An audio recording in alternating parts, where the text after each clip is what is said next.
All right, here is an update.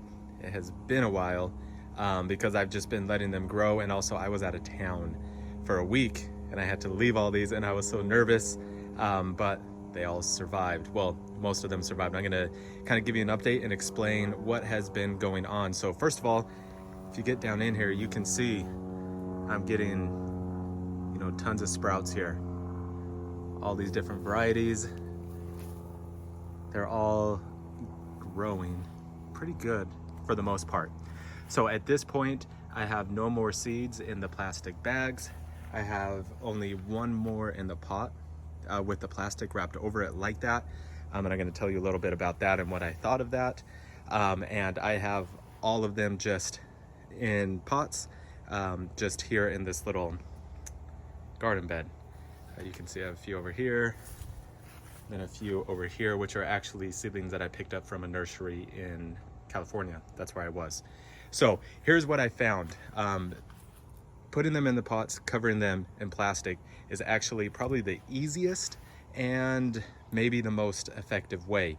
I was dumb and I didn't think about it. I left them outside. I should have had them inside next to a warm window because one of my friends who was here pointed out you are cooking those seeds.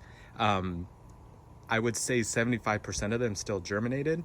However, there were 25% of them. When I got home after a week, I pulled it up and the seed had turned completely to mush because it did just completely cook.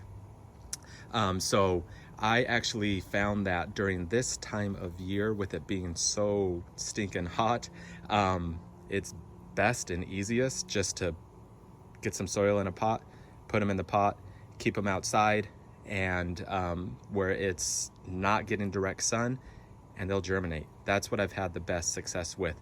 Not the plastic baggie, not covering them with plastic, but simply just putting the seed in soil, in mostly shade, and just letting them go. That's where I've got most of my germination coming from. One thing, I think it was this one. In one of the last videos, I showed you how a little stump had come out, or a little stem, and I thought it was gonna grow, and then it looked like it died back, and I wasn't sure if it was gonna recover. It did. It sent up more shoots. Also, now that I think about it, one reason why I like just throwing it directly into the soil is I have not had any mold issues when I've done that. In fact, this Cecil love right here, it was getting mold.